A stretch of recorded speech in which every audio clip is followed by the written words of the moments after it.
Change doesn't come as a knock on the door, because it knows I won't answer. I'll just pretend I'm not home.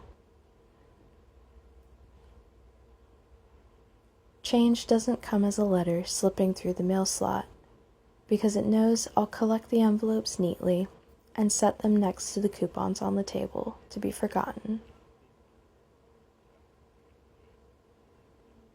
In the morning, I look into the mirror and I see change there for just a moment.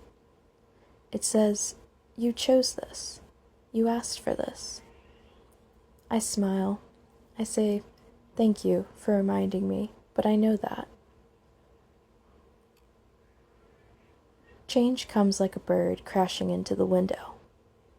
It doesn't wait for me to pull the curtains back, unlatch the locks, and ask if I'm ready.